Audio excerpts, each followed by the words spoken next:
اس کو کنڈیم کرتا ہوں, ٹھیک ہے, مذمت کرتا ہوں.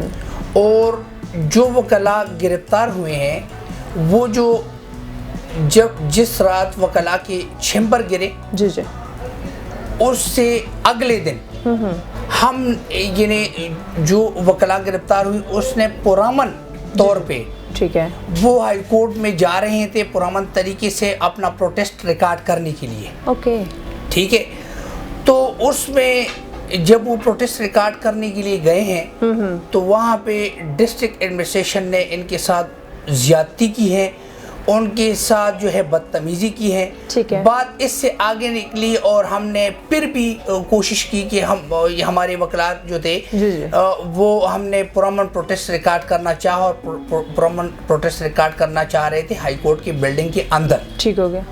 لیکن اس کے بعد جب وہ پروٹیسٹ ہمارا ریکارڈ ہو گیا, اس کے بعد ہمارے اوپر, ہمارے وکلاء بھائیوں کے اوپر ایف آئی آر ہوا. اور اس میں ایسے وکلاء بھی گرفتار ہوئے جو ایف آئی آر میں نامینیٹڈ بھی نہیں تھے. صحیح.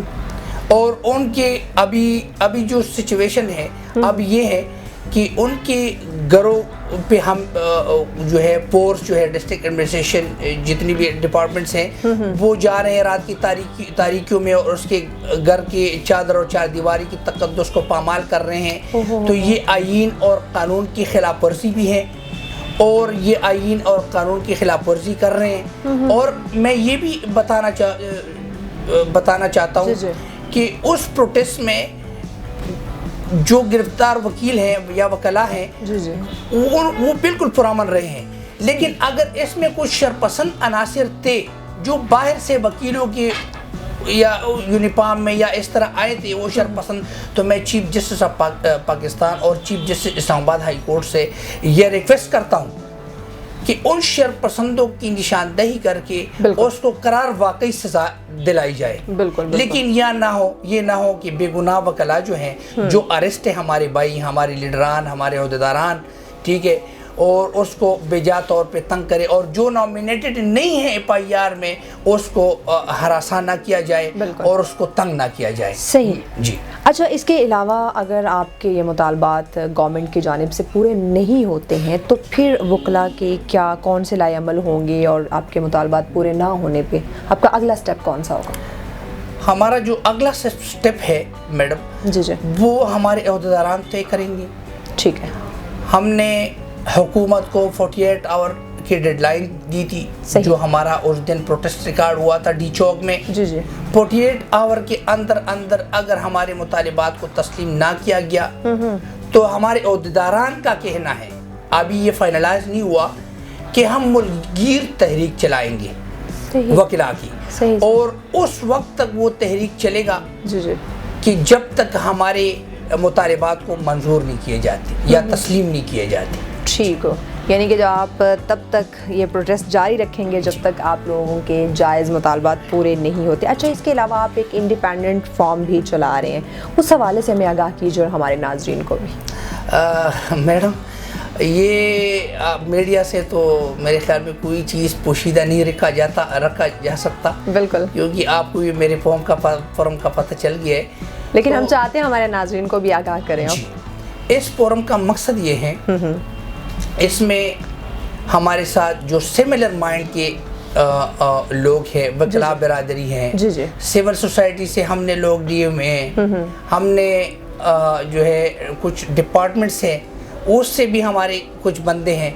تو اس کے اغراض اور مقاصد یہ ہیں کہ ہمارے ملک کے اندر جس کے ساتھ بھی ناانصافی ہو, جو ظالم مظلوم کو بے جا طریقے سے یا بے جا طور پہ تنگ کرتا ہوں, تو ہمارا یہ فورم جو ہے اس کو آؤٹ آف کورٹ اس کا جو بھی ایشو ہے وہ ریزالو کرتے ہیں. صحیح.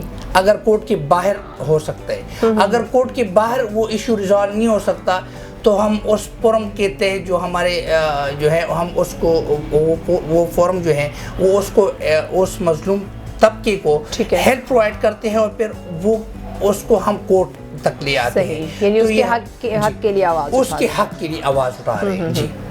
اور پوری ملک میں یہ فورم جو ہے وہ کام کر رہی ہے الحمدللہ، زبردست، اور ہزاروں کی تعداد میں ہمارے ممبرس ہیں ابھی.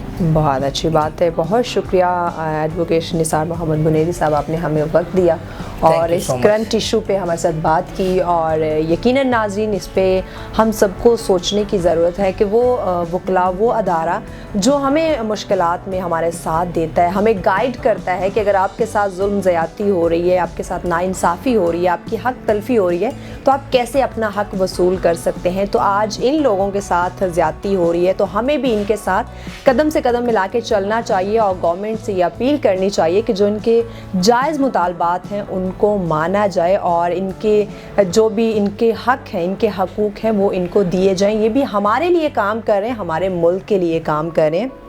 تو اپنا فیڈ بیک ہمیں لازمی دیجیے گا.